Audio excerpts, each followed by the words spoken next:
Salut à tous. La petite vidéo que j'avais promis sur mon OpenRC. Alors vous l'avez déjà vu rouler. J'avais jamais vraiment abordé le sujet. En gros, c'est une traction 1/10 en code à peu près standard 257 pour $190. Donc c'est un châssis au code standard, donc au même code que le E4 typiquement. Donc la particularité de ce châssis, c'est qu'il est open source, ça veut dire qu'il est libre de droit, enfin voilà.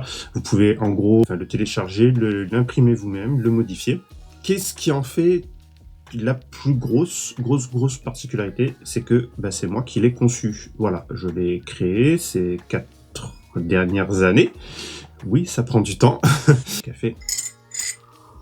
Que là, on doit être à la 7e ou 8e itération des pièces. Et en fin de compte, il y a quand même assez peu de pièces qui sont d'origine. Les pièces que j'ai gardées d'origine, ce sont principalement les 2 platines supérieures. Tout le reste a été modifié au moins une fois. Il y a le support de colonnette de carrosserie arrière aussi qui n'a pas été changé.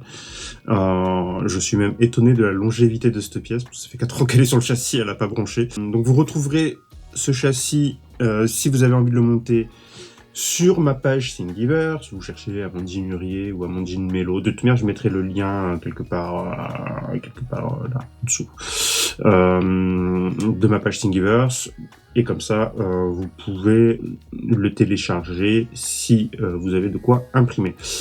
À noter que c'est un châssis qui est quand même prévu plutôt pour la performance, contrairement aux autres châssis open source que vous trouverez sur internet. Et donc je vous déconseille de l'imprimer uniquement en PLA. Alors, ça ne tiendra pas de toute manière, les pièces sont trop fines.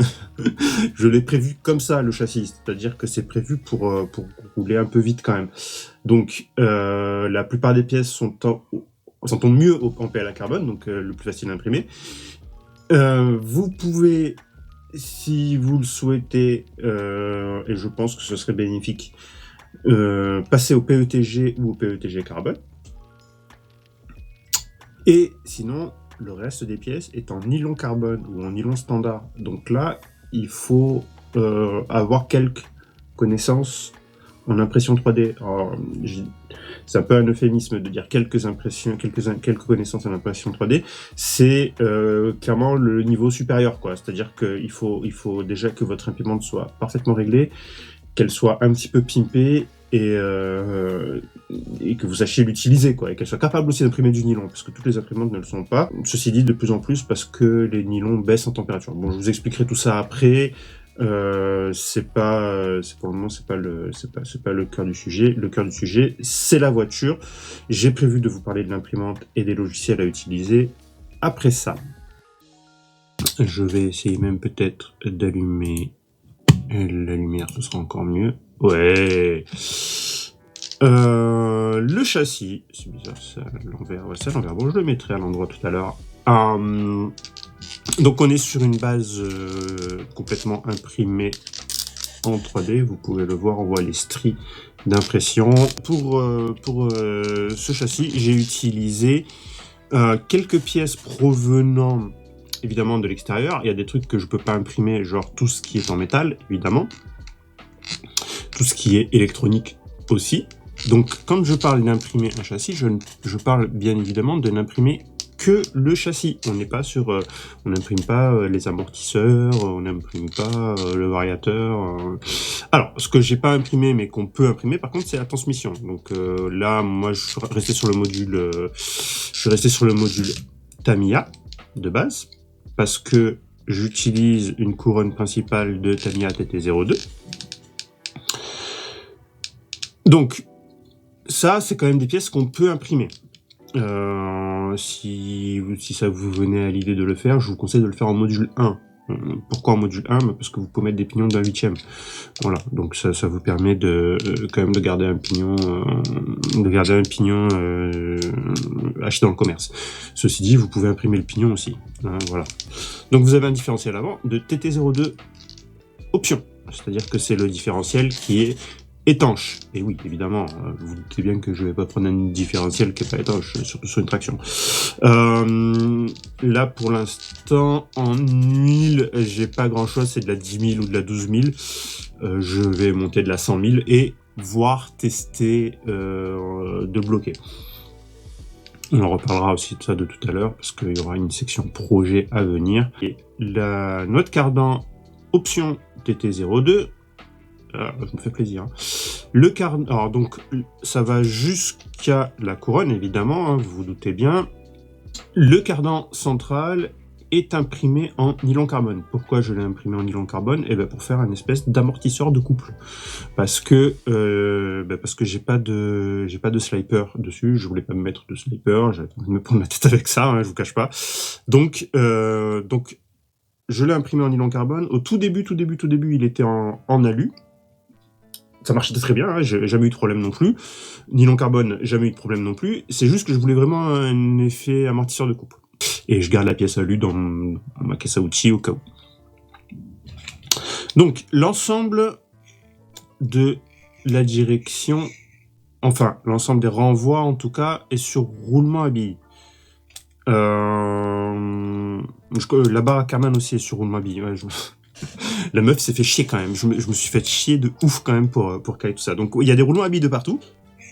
Les cardans sont des cardans de Sakura en 44 mm. Donc c'est des cardans homocinétiques hein, qui rentrent dans les noix acier TT02. Donc c'est les noix options.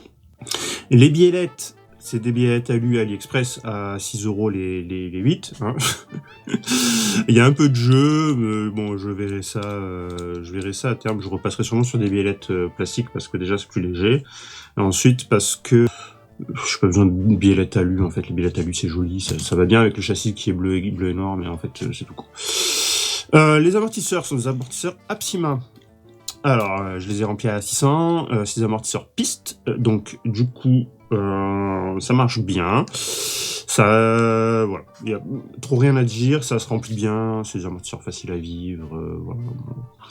Franchement, je les ai depuis le début que j'ai la voiture. En fait, à la base, j'avais monté les amortisseurs du TT02 hydraulique, et je voulais monter des amortisseurs alu, donc j'ai monté ceux-là, et ils se sont fait littéralement oublier, ce qui est une très grande qualité quand même. Il faut pas se voiler la face. Ils se sont fait littéralement oublier. Le cerveau c'est un peu what the fuck, je vous cache pas. On va pas le voir là.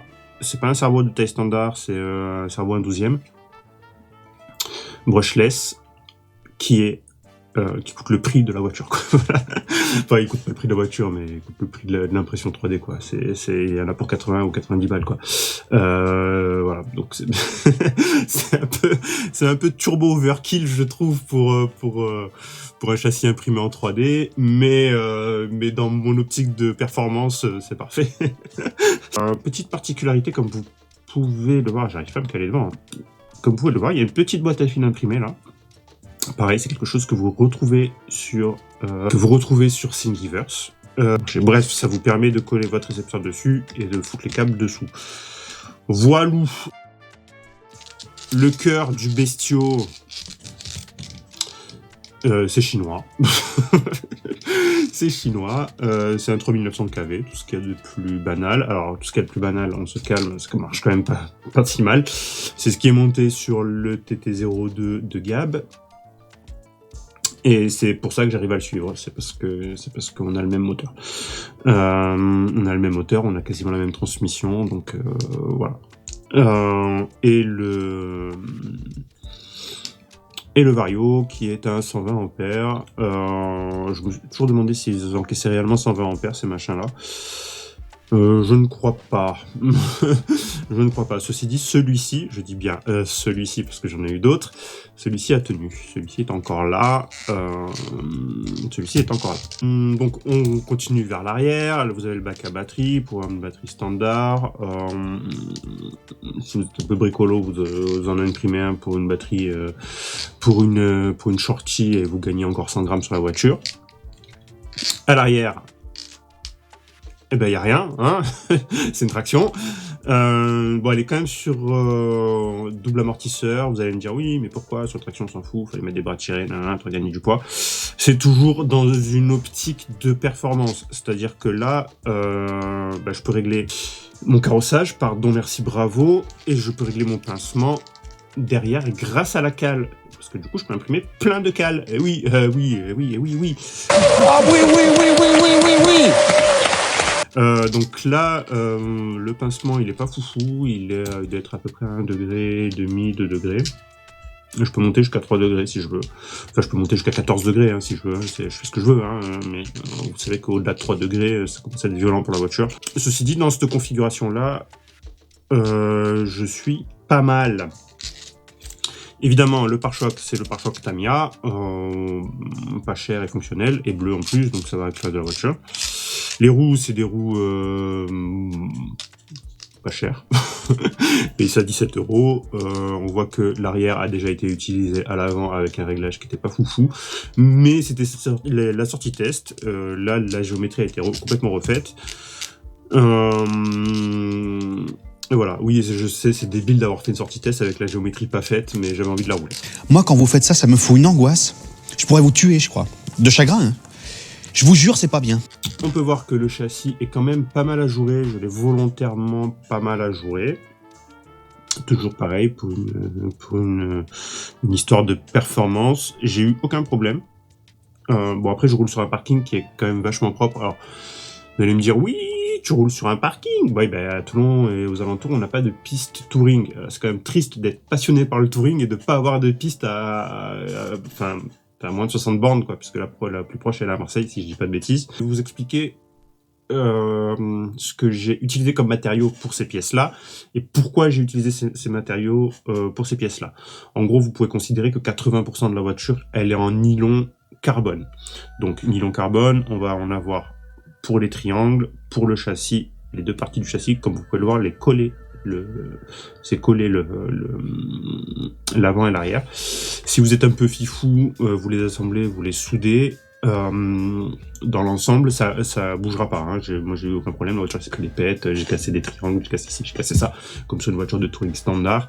Et j'ai pas cassé le châssis par contre. Donc voilà. Il faut savoir aussi que là on le voit pas, j'ai un petit peu de lestage à l'avant, j'ai 60 grammes de lestage à l'avant si je dis pas de bêtises, c'est 3 plombs de 20 grammes. Donc, nylon carbone.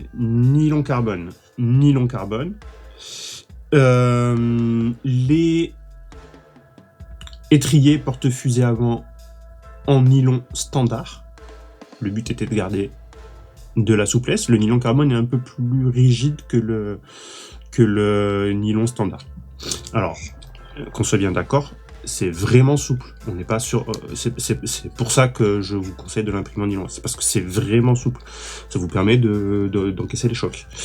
Nylon carbone pour les triangles arrière.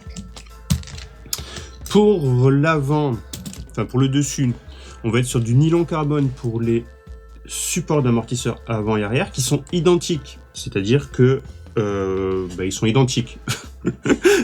Vous avez compris ce que ça voulait dire qu'ils sont identiques. J'ai besoin de café, je vous cache pas que je vais juste de me lever et que c'est mon premier café. La cellule avant est en nylon carbone aussi.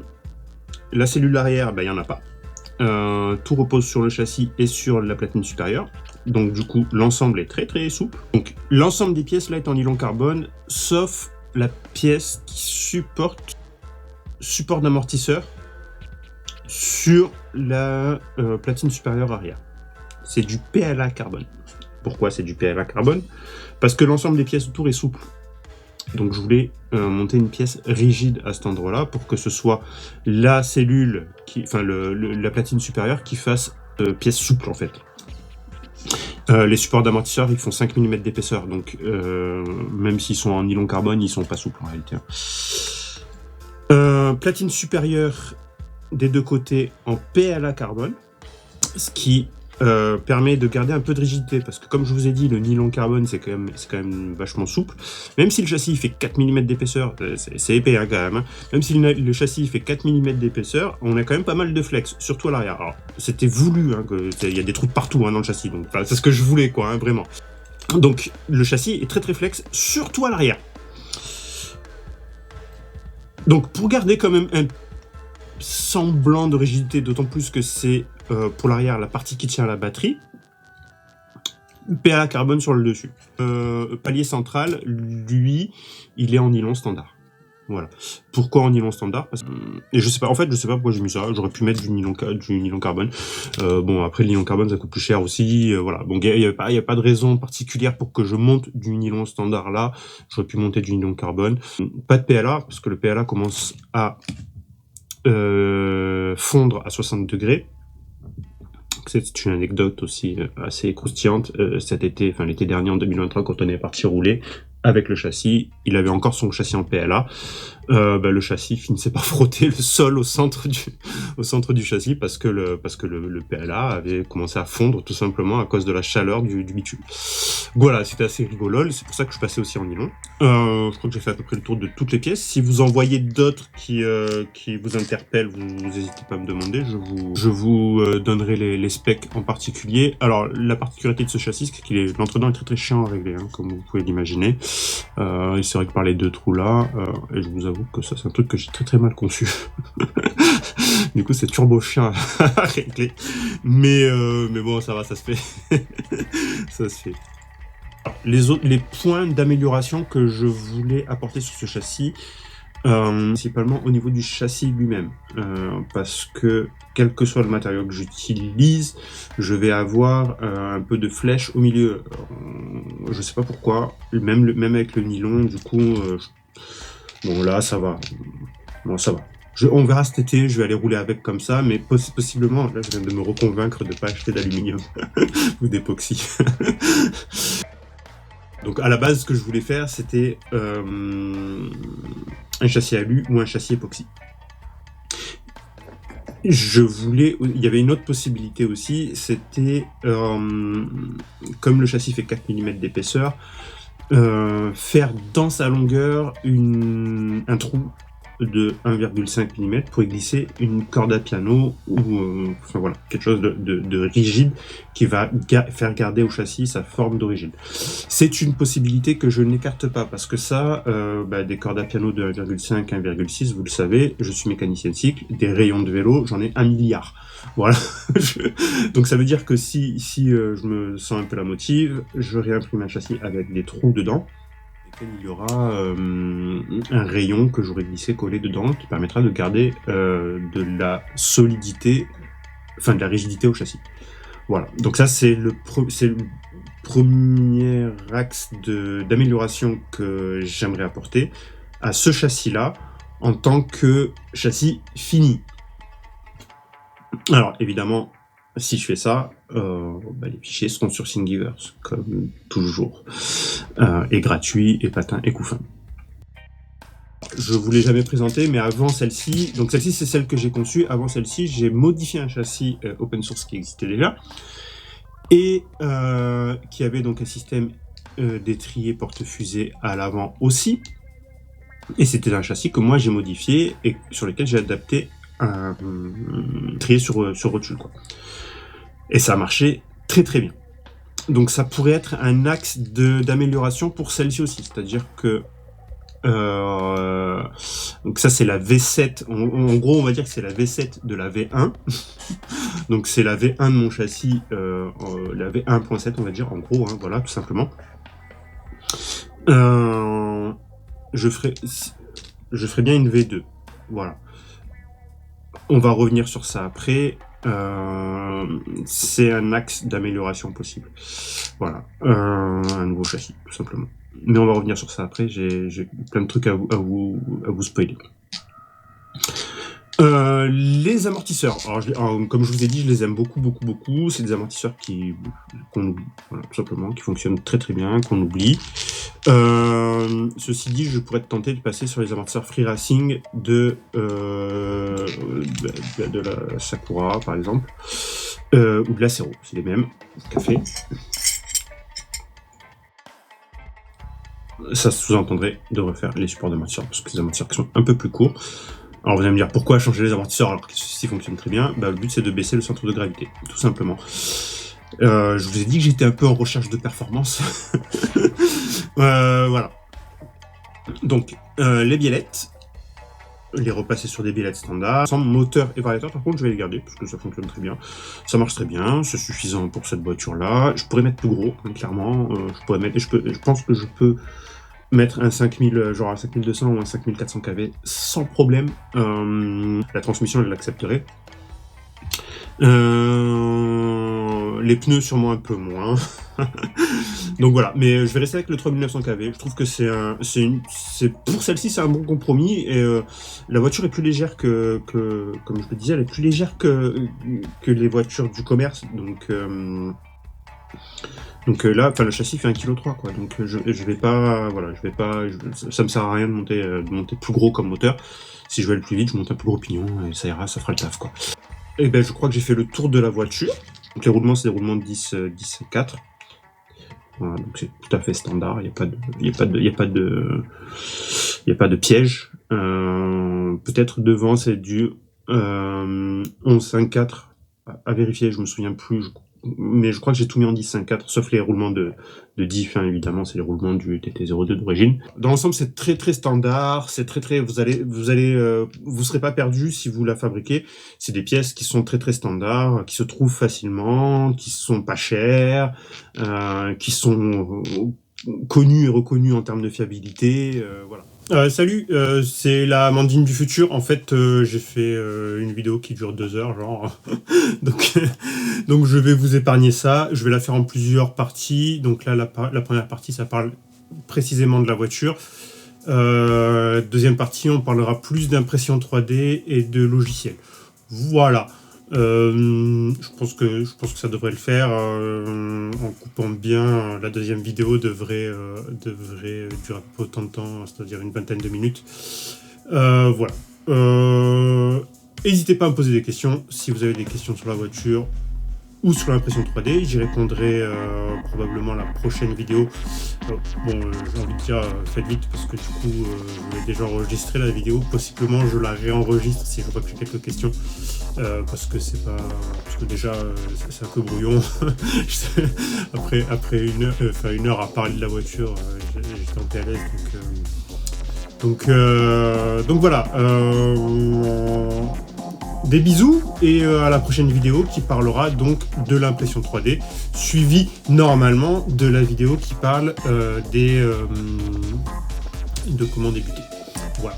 Des bisous, ciao ciao.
Wow.